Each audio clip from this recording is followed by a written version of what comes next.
училище академик Никола Обрешков, Трифон Трифонов, учител по музика.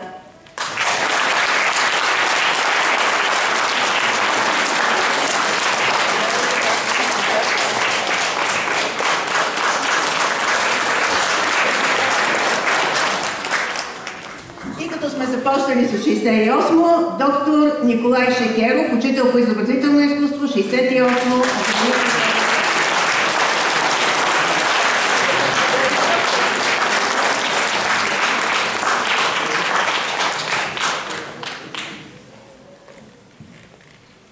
Госпожо Парцова, сега ще ми позволите с едно друго училище, нали може?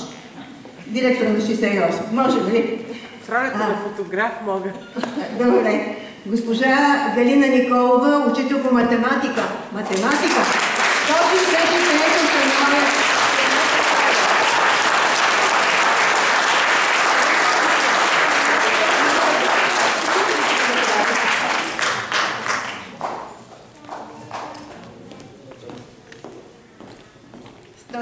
Трето, още един представител, заместник директорът Стефан Стефанов.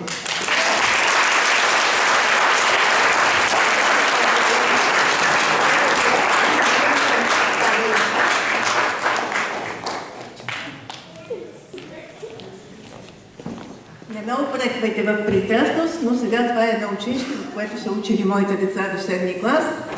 И с особено вълнение госпожа Стоянка Панчева, старши учител по руски език, в 4-то професор Джон Кулев.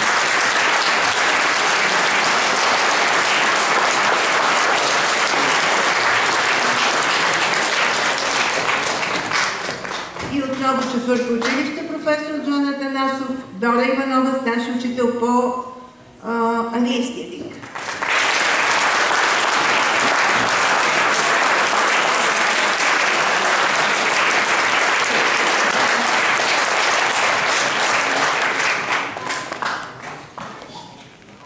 Но преди да стигнат до училищата, децата ни минават през грижовните ръце на екипите на детските градини.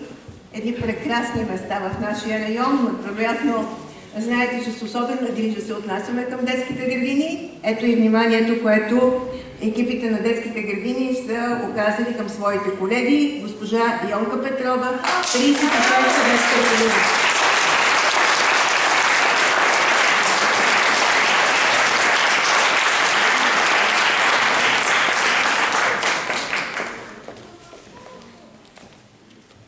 В 85-та детска градина Звездичка, госпожа Таня Баскова, директор.